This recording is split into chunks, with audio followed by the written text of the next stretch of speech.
Hey guys, welcome to my channel Hammond's Hobbies. My name's Glenn and today I'm going to show you what I think is one of the best looking sets of F1 cards that Topps has produced, and that is the Topps Chrome Sapphire edition from 2020. So let's get it.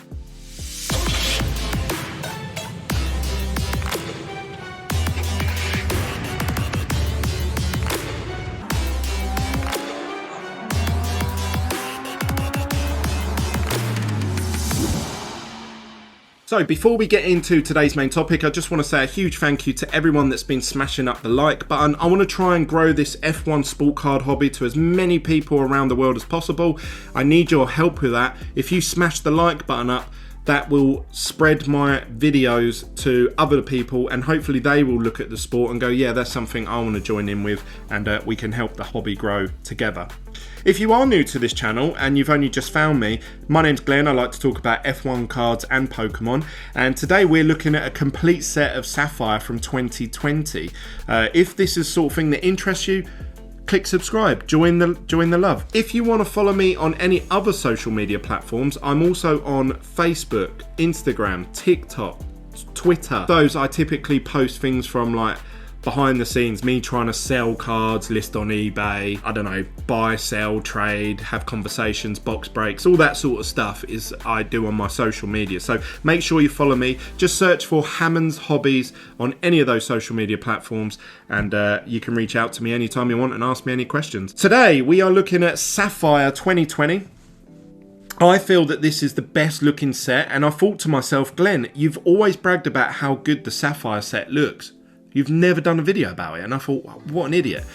So I need to actually rectify that by talking about it today. And the thing that really brought it to my attention was that it seems like there isn't going to be a Sapphire set for this year, for 2022, with the 2021 images. There isn't going to be a Sapphire set. It seems like the paper stock or the flagship set has replaced the Sapphire set, which I appreciate is trying to cater to people on a smaller budget, which I think is the right thing to do. I just thought they would do a Sapphire set as well on top, but that doesn't seem to be the case so far. I may be wrong. They may release it later down the line, but so far we have no news. So that brought it to my attention that, like the only Sapphire set then for the next couple of years are going to be the 2020 set. So if you want a Sapphire looking set, you have to buy a 2020 set. Now, to give you a little bit of history, I'd like to talk about the whole set as a collection, not just obviously show the cards off. So we'll just talk about the box itself. So this is a Sapphire 2020 box. Now this came out with 8 packs included in it, with 4 cards in each pack, and you were guaranteed 4 parallels. Now this is, for a high-end product, this is quite a small amount of cards to consider. When you look at the Chrome version that came out the same year, this came out at about £130 on the Topps website. This was about 150, 160 if I remember correctly. But this pack, you get you get 18 packs in it, and you have the chance of getting autograph cards. This has no autograph cards. You only get 8 packs and you only get the chance of 4 parallels. So I actually thought this wasn't going to be as popular as the Chrome set, and at first that was the case. Everyone was cracking open Chrome. Nobody wanted the Sapphire set because they felt there's no autographs and you don't get as much product. So this turned out to be less popular to start off with. But then what we saw happen was these went straight on eBay for around the £400-500 mark. And I actually did a video of me going to a card show in Wolverhampton and picking up 2 boxes of these for $4.95 and $4.75. And at the time I was like, nah, I ain't paying that for it, because I was so aware that these were only 150 quid. I thought, I ain't paying 3 times the price. Now, obviously that's one of the biggest mistakes in my sporting card life, because these are now £4,000 to £5,000 per box. There's only 2 listings on eBay in the UK of these. I see these very rarely come up on any box breaks or on any of the Facebook groups, on Instagram. There are a couple of guys that really open these a lot, and that's Pyrite's Castle, Dupester Free on Instagram. They still do box breaks of these, but they are really expensive. Because obviously the box price is so expensive. So what that means for this set, now that you are aware of the history of the price of the box, it means that these card prices have come up with that, because there's less boxes of them being open because they're so expensive, which means that the spare cards that are about are starting to dry up. There's very few and far between trying to get hold of these on eBay and stuff like that. Now, don't get me wrong, you can get them, but it's just there's less of them than there were before. Before, you could pick up big bundles of 100 of these at a time. I was buying a lot of these from box breakers in America for $2 per card, which in UK money is about £1.30 to £1.50. I can't work that out off the top of my head so quick. So yeah, these are, I was getting them really cheap. So I actually completed about 4 or 5 sets of these. I think this is my 5th set that I've completed, and that isn't me trying to show off. I'm just trying to show the story, the progression of what's happened with this set. Now, I was completing them sets, and my very first set that I sold for 1,500. I then completed another set and sold it for 1,800. Then 2,000, then 2,400. And then someone reached out to me and said, Glenn, have you got a complete set of Sapphire? And I said, yeah, I have. And he said, I'll give you £3,000 for it. And I thought, whoa, what's going on? This guy didn't even haggle or anything. £3,000, where's that come from? So when I had a little look online, the only other person that was selling complete sets is an Instagrammer called Dupester Free. And he's doing them for about $4,900, which in our money it's about $3,800, $3,900. Now, I know the reason why he's selling them that. One, because obviously the box price has gone up so much. But two, obviously, a lot of the drivers that you're about to see, we've seen a lot of F2 drivers make the jump to F1, and we're seeing a lot more drivers now fighting for world championships other than just Lewis Hamilton for the last 7 years. So that means there's a lot more interest in different drivers, thus bringing the price of the whole setup. That's my opinion.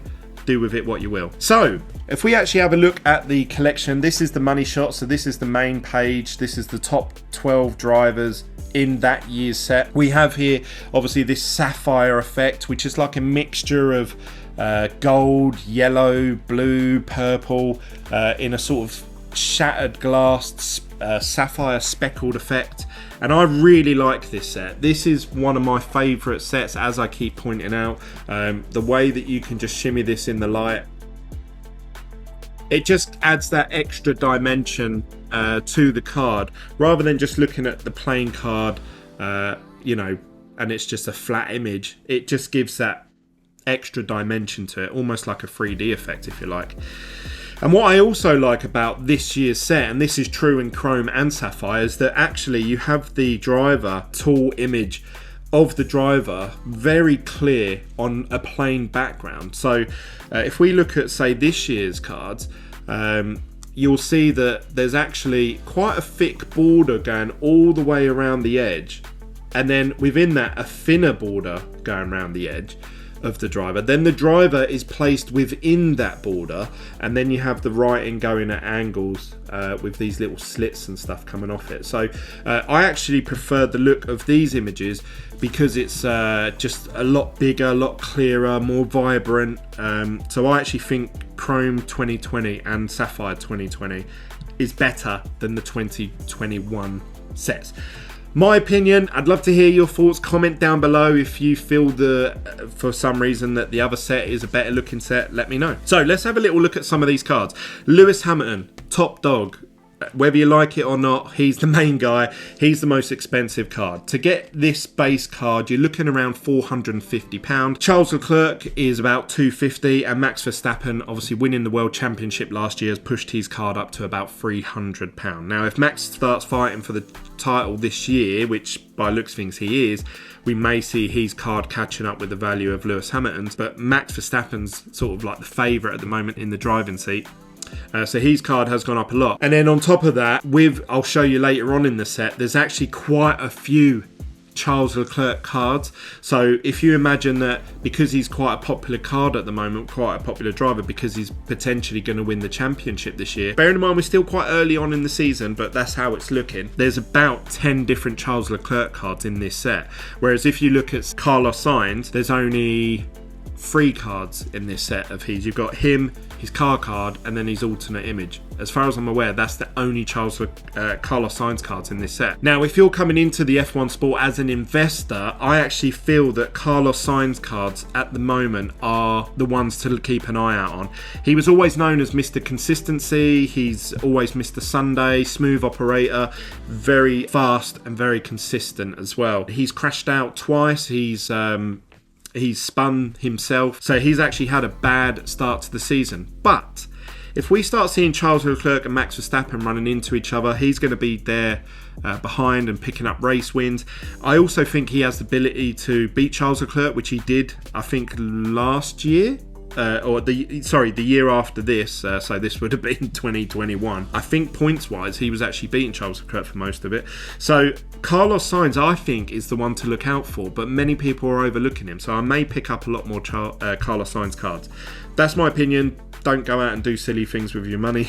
The rest of the guys you can pick up pretty cheap. Then we have obviously the next page. A lot of these drivers on this page are actually not in F1 anymore. Kimi Raikkonen's retired. Giovinazzi hasn't made the cut for Alfa Romeo this year. Roman Grosjean, if you're American, a lot of Americans got into F1 by watching the Drive to Survive series on Netflix. Roman Grosjean is the Man on Fire episode where he was in that big ball of fire and he escaped, just burning his hands and stuff. So he actually left F1 after that. And he's doing really well in American IndyCar, I believe. Kevin Magnussen, he didn't make the cut for Haas the year after this, so 2021. But then, because of the war in Russia and Ukraine, they got rid of Nikita Mazepin, which I'll show you in a second. And they called back Kevin Magnussen, so his cards made a comeback. You could have picked Kevin Magnussen cards up cheap.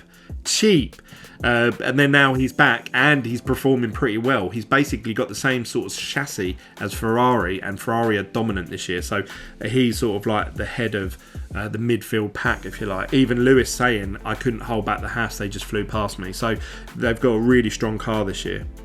But in terms of this set here, the real standout driver on this page is George Russell. George Russell, back of the grid. He was 19th, 20th, every single weekend.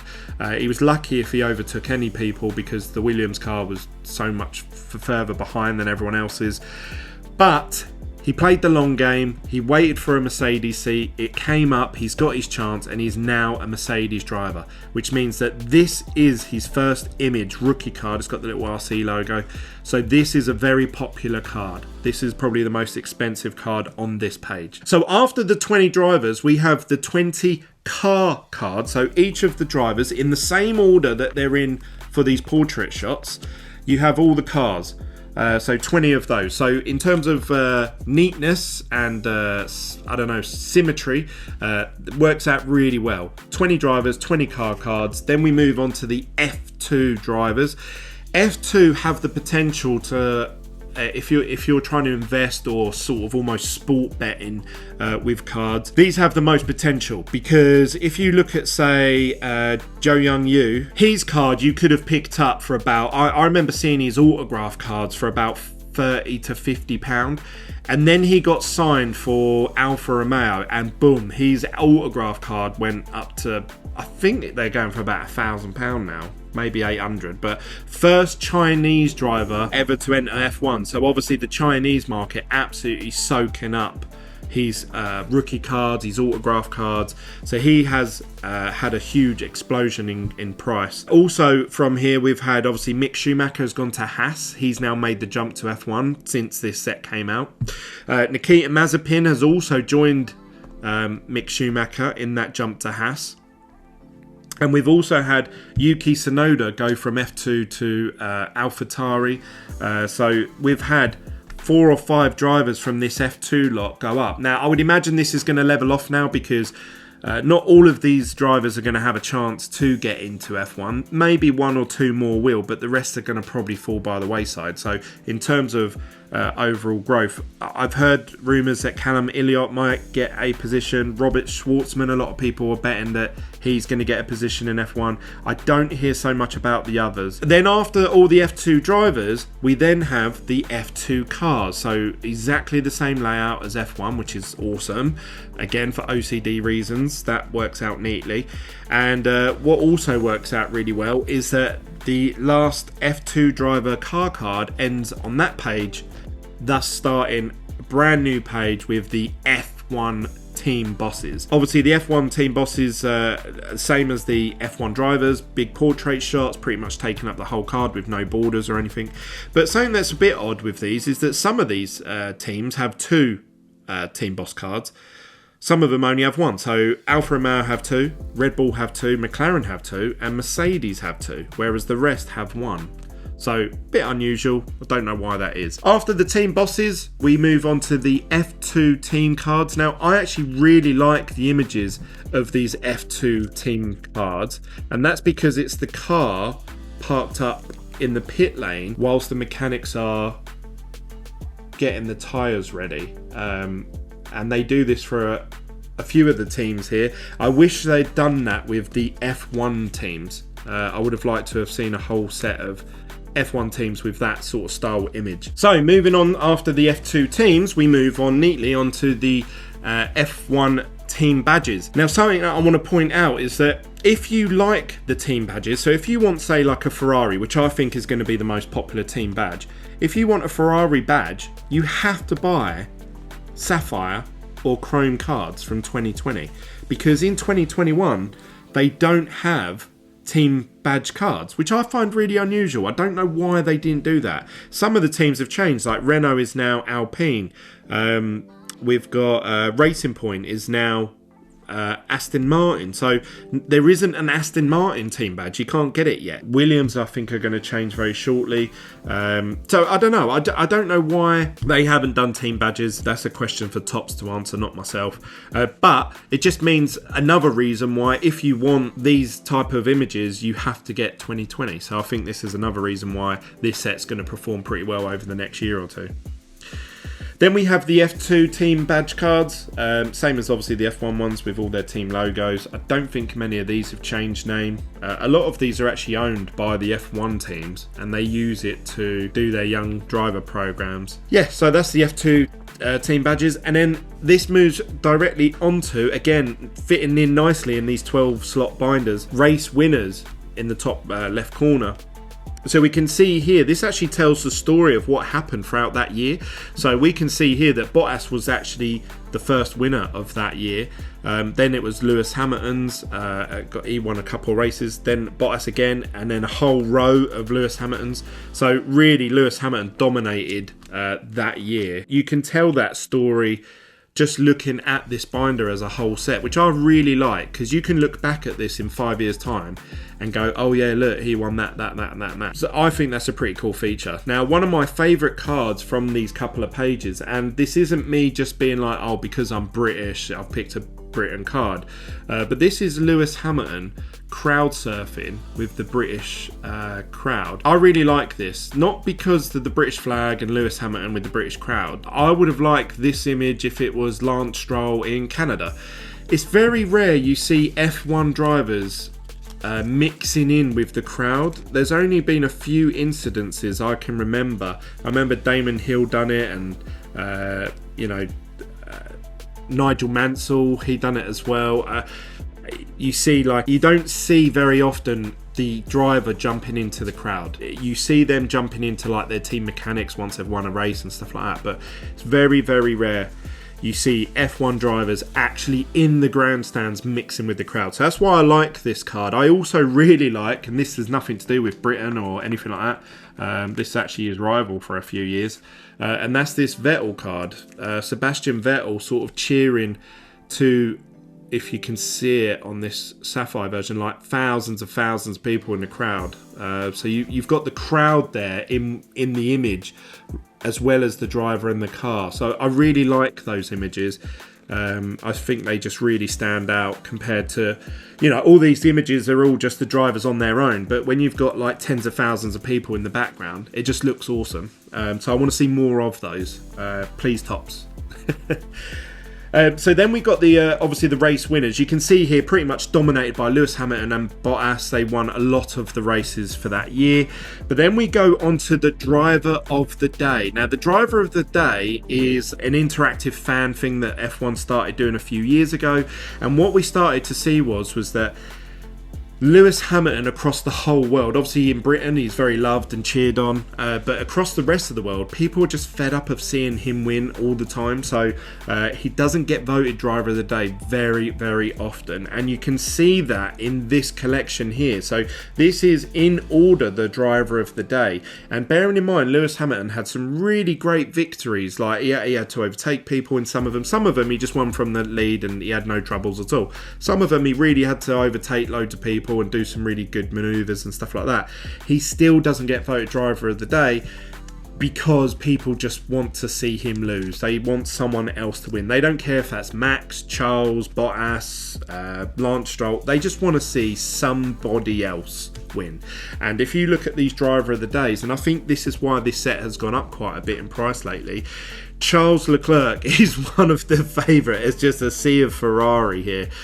Charles Leclerc getting voted, and Max Verstappen driver of the day loads of times. Now obviously with Charles Leclerc cards going up a bit in value, there's about 10 different Charles Leclerc cards here, so you got to imagine if they all go up a tenner, that's an extra £100 the set is going to cost to complete. So hence why I think the value of the set's gone up. Whereas say like Lance Stroll hasn't been voted driver of the day once. So the only images Lance Stroll has is his base card, his car card, and then obviously his alternate image card. So once we get to the end of the driver of the days, it then goes into the drivers in order, the same order as their base cards at the beginning. Lewis at the beginning, working our way down in team order. More images of them more relaxed, more chilled. There's a lot of smiling shots or them getting prepared for a race or them with their helmet on.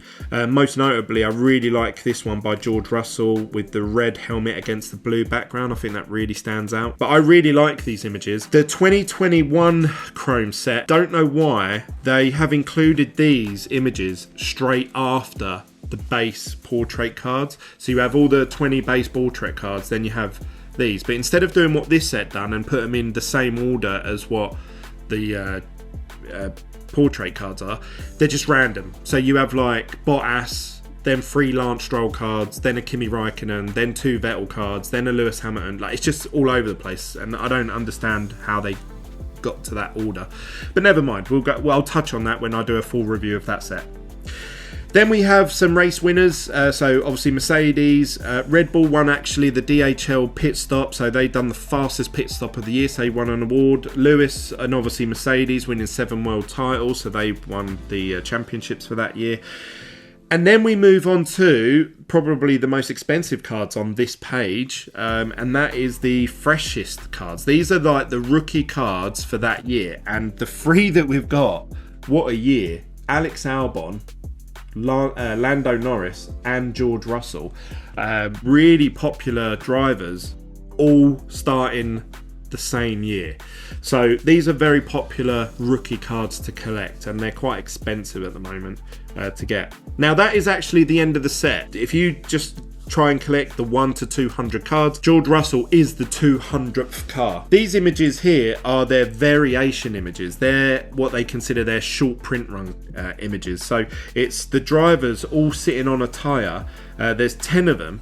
I've only managed to collect 4. I did have the Lewis in a PSA 9 at one point, but I sold it, which I wish I didn't. It's doubled in price now. And I also had an Alex Albon, but I traded it with someone for thanks. But then I learned that these were actually a short print run, then they're quite hard to come by. And then from then, I've always kept them. So I've got 4 here, so I still need to collect another 6. Those being Max Verstappen, Lando Norris, George Russell, Charles Leclerc. So yeah, they're going to be expensive cards, as you can imagine. And there's a very short print run of them. So yeah, it's going to be fun trying to collect those. But yeah, something that I do want to point out is that obviously I've shown you all the base normal cards. obviously the parallels. I actually have another set where I'm including some parallels inside it. So believe it or not, I'm collecting a 6th Sapphire set. But one of my favourite colour cards is this black card. Now, I think most of them are all the 70th anniversary edition, and they're all numbered out of 70 to celebrate 70 years of F1. But what I really like about this black set is that if you try and take a photo of this card, I've seen them come, to me, to my eyes, looking at it, it just looks black and grey. But I can see in this camera shot, it looks yellow, gold, blue, purple. I've seen loads of people take photos of them and list them on the Facebook groups, and sometimes people are like, is that a purple card or is that a blue card? And they're like, no, it's the black actually. So this really has, I assume it has like an oil effect, you know, like oil on top of water where it shimmies all different colours. I think this has it. So this is probably one of my favourite parallel colours to collect. I've got a few of these, only about 4 or 5, but there is someone who's actually managed to complete a complete set of Sapphire 1 to 200 in this black, which is unbelievable. I bet that set looks amazing. But anyway, there's the Sapphire set done and dusted.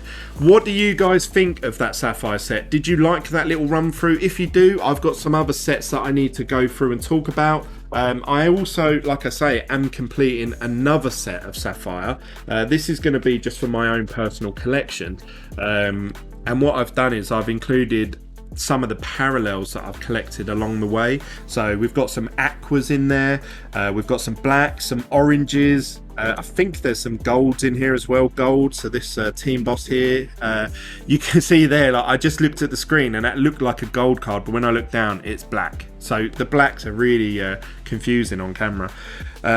Yeah, got some more aquas here. So yeah, I'm going to try and buy like some more parallels and just fill this whole set up. And that will just be my personal collection. I won't resell this or anything. But obviously I've actually completed quite a few of the base 200 myself. So that's something that I want to try and do myself. So if you are watching this and you know anyone with some parallel cards that from the missing slots that you just saw, get in touch with me, comment down below, or send me a message on Facebook, Instagram, Facebook or Twitter or TikTok, all with the name Hammond's Hobbies. I'd love to hear from you. I'm always buying, I'm always selling, I'm always trading. So let me know what you think. What do you think of that Sapphire set? I'd love to hear your thoughts. Do you prefer the 2021 set or do you prefer the original 2020 set? Comment down below. Don't forget to smash up that like button before you leave this video today.